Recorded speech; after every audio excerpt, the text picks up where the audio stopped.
most likely true is that Aesop was a Greek slave with an extraordinary gift for invention, born about 620 BC on the island of Samos.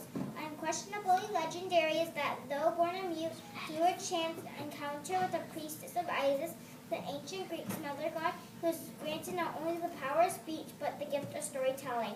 In any event, Aesop's ability to invent colorful fables made famous in the ancient Greek world, and he was eventually granted his freedom by his third master, who introduced at court to King Croesus, the richest man in the world, and became his advisor and friend. But while Aesop was admired by many, he also gained the hatred of others who were reportedly jealous of his relationship to the king. Aesop is said to have met his death at the hands of his enemies, who threw him off from a cliff during a visit he made to Delphi about 560 BC.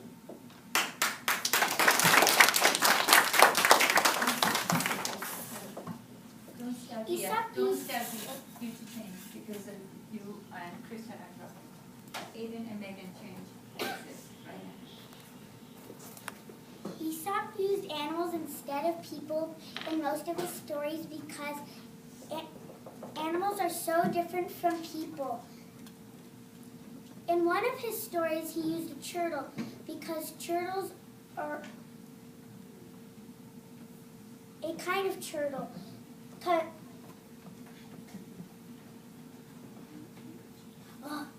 You can start from the Aesop used animals instead of people in most of his stories because animals are so different from one another. These differences are called traits.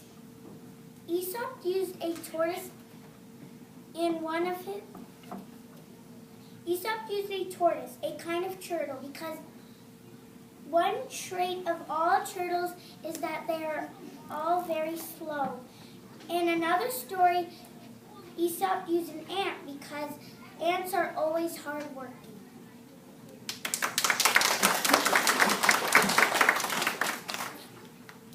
Sometimes in his story, Aesop gave certain animals traits that are not really characteristics of animals but of human beings. This storytelling method of giving animals human characteristics is called personification. Many of Aesop's animal traits and human personifications have become parts of common thought and speech.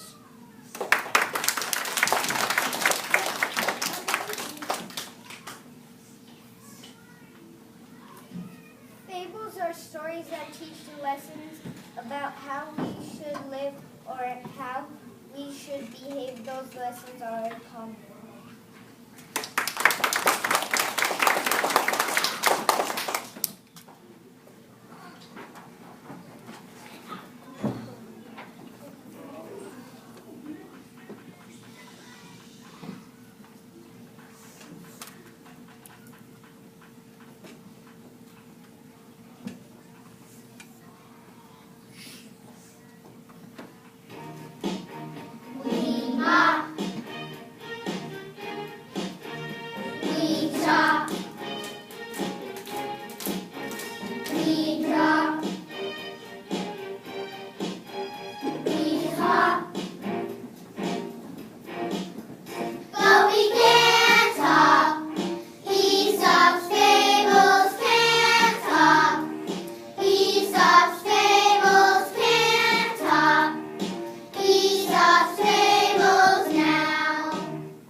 the grapes. A fox tried to steal some ripe, juicy grapes off the vine, but the grapes were too high for him to reach.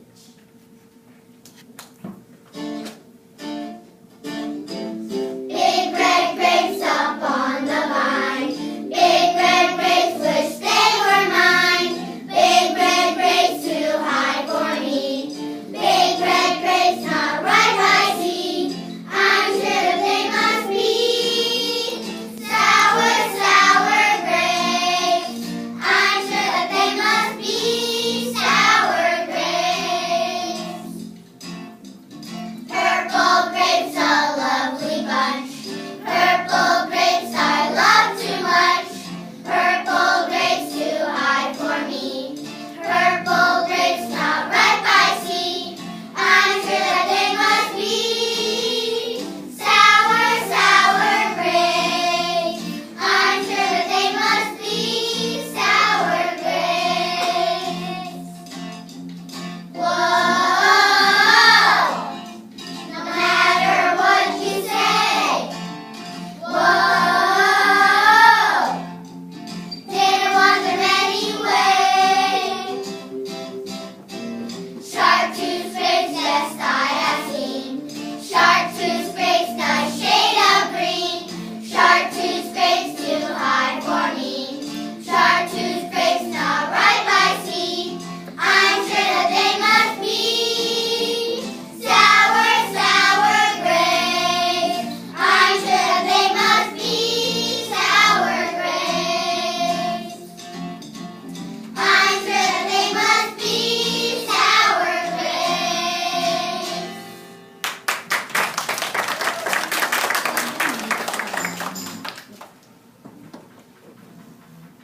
This is the story of the toad and the ox. One day a toad saw an ox and wanted to be as big as he was.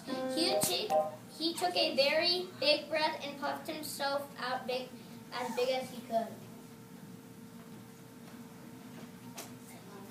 Am I as big as an ox now? No! So the toad kept puffing himself out bigger and bigger.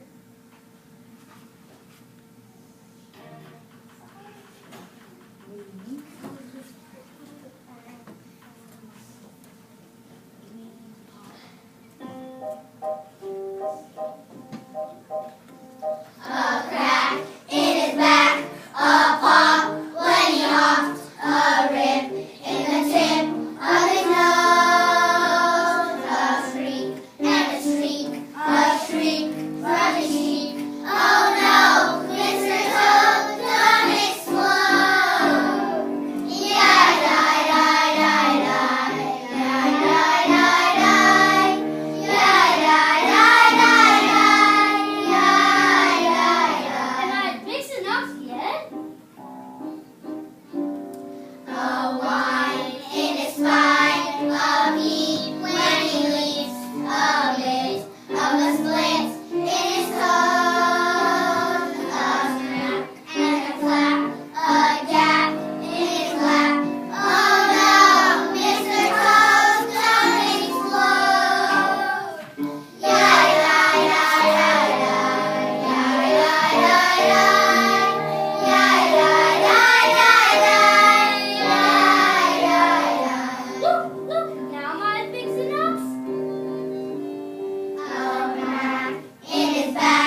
save a bone.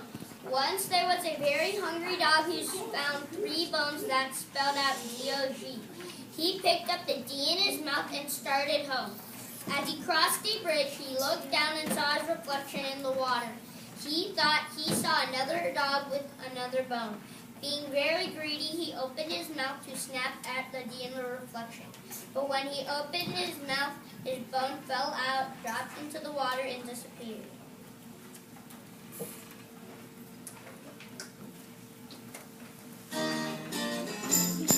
I once was a dog, but then I lost my D. Now that I love floated out to the sea. I once was a dog, now to help little me.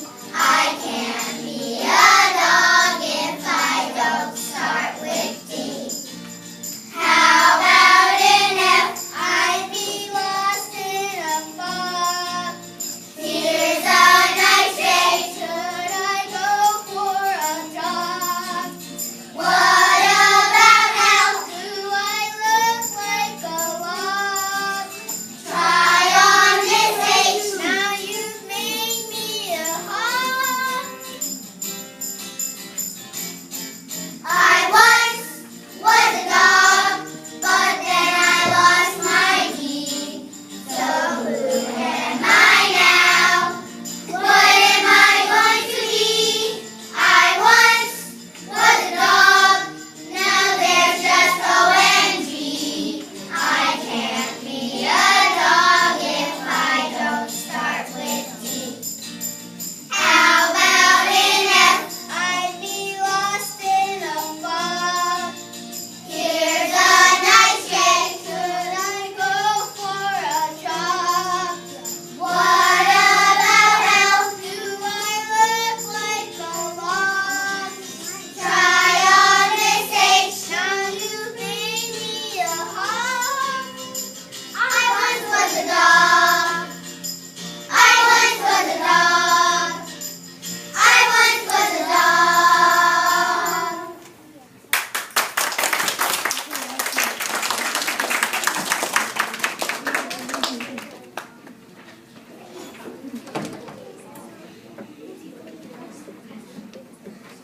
This is the fable of the tortoise and the hare.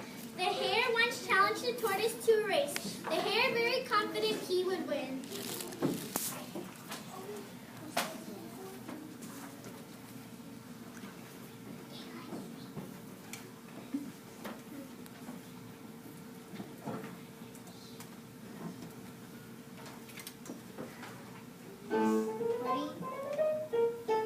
Ready, set, go.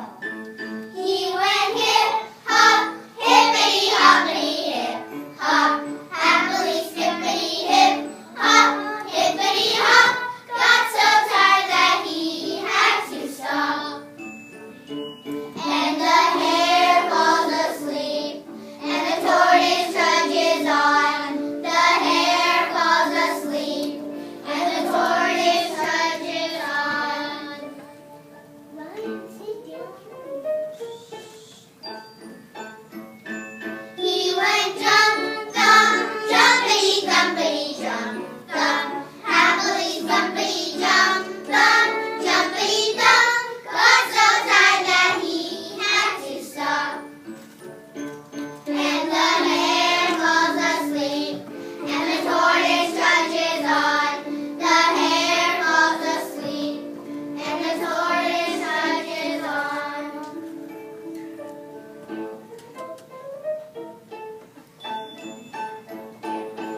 famous story of the boy who cried wolf.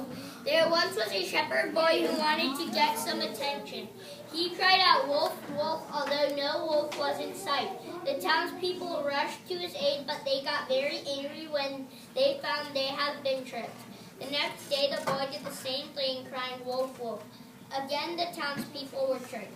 The next day, a wolf really did appear, but when the boy cried, "Wolf, wolf," nobody believed him, and the wolf ate up his sheep. And that's the story of the boy who cried wolf. But what about the story of the boy who cried wow? Boy who cried wow? Yeah, haven't you heard of the boy who never learned his sounds?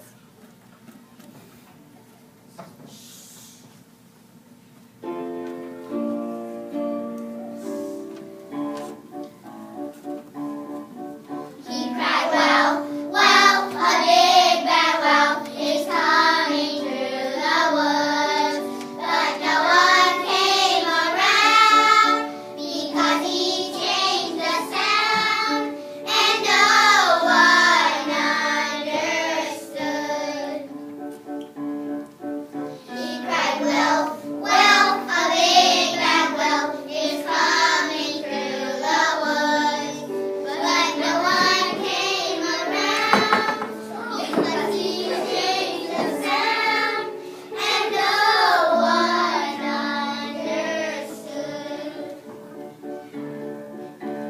Nobody could tell what he would yell or he would shout. Nobody heard his howl. He learned a real hard, yes, a real hard lesson about messing around with owls. He cried, "Will, will, a big bad will is coming through the woods."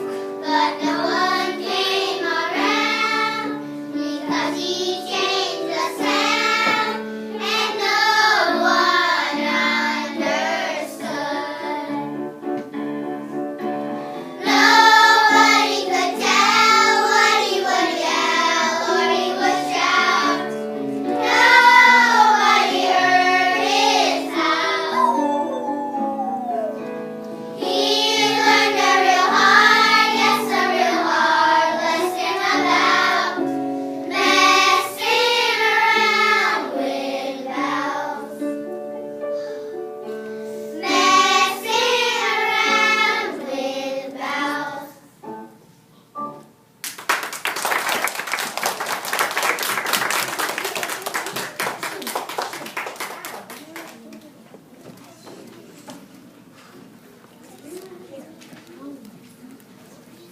Androcles and the Lion is also one of Aesop's best-known fables. A man named Androcles was walking through the forest when he ran into a lion. He was frightened, and then he noticed that the lion was covered with thorns. The lion asked Androcles to help.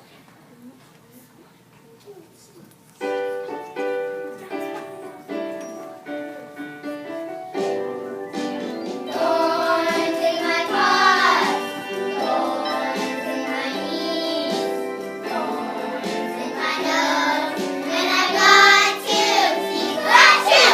Thorns in my ears, sting like bees.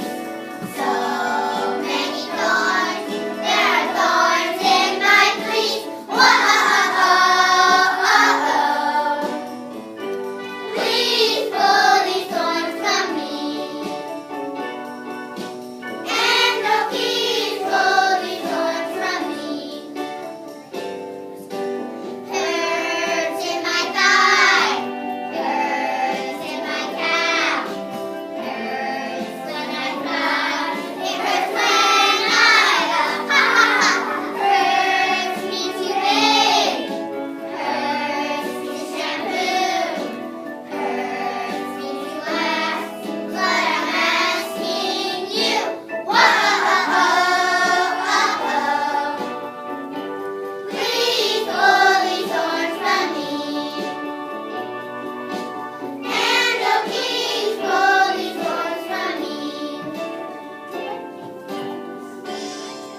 just as the lion approached Andrew Keith in the arena, they recognized each other. It was the very same lion.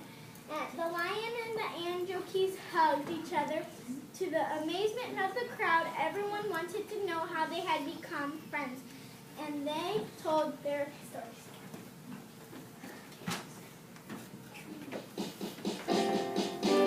Thorns in my paws, thorns in my knees, thorns in my nose, and I got to sneak achoo!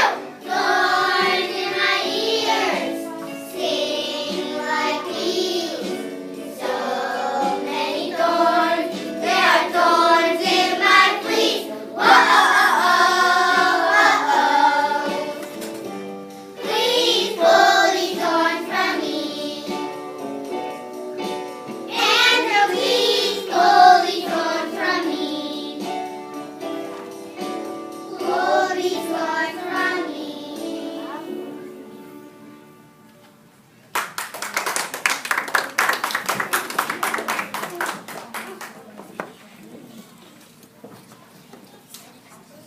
The next fable is about the crow and the pitcher.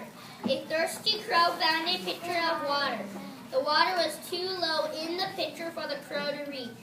The crow saw a pile of stones near